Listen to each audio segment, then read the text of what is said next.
আপনাদের সবাইকে ঈদ মোবারক। ডিসেম্বরে না হয়ে নির্বাচনের তারিখ এপ্রিলে হওয়ায় ডাক্তার জাহেদ অসন্তোষ ছড়াচ্ছেন। আজকের জবাব সেটাকে নিয়ে।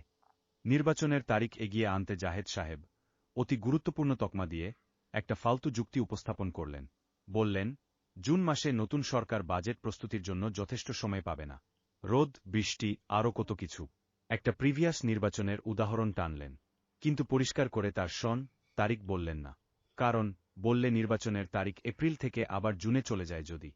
এ ধরনের কেয়ারফুল অমিশন এর মতো শয়তানিগুলো ধরিয়ে দেওয়ার জন্যই তো এই চ্যানেল খোলা হয়েছে।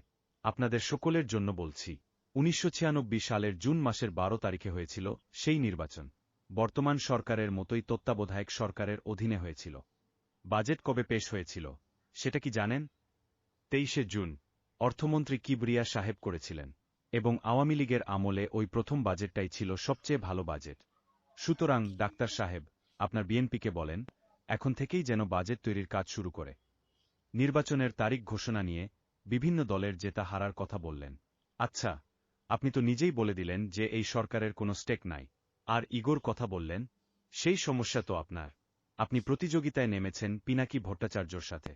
যখনই দেখেন সরকারের নেয়া পদক্ষেপের সাথে পিনাকির বক্তব্য মিলে যায়, তখনই আপনার ইগোতে আঘাত আছড়ে পড়ে।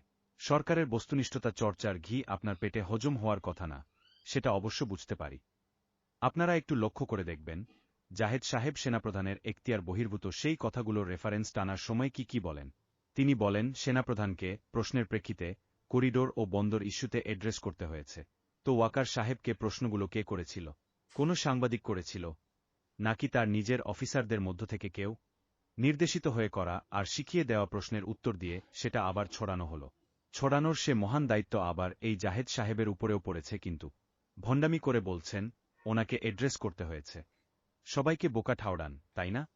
ডক্টর ইউনূস বললেন দেশি বিদেশি দোসর আর অপশক্তিরা অপপ্রচারের মাধ্যমে লাইনচ্যুত করতে চাইছে, অগ্রযাত্রা বাধা দিতে চাইছে। আহ্বান করলেন যেন তাদেরকে প্রতিরোধ করা হয়।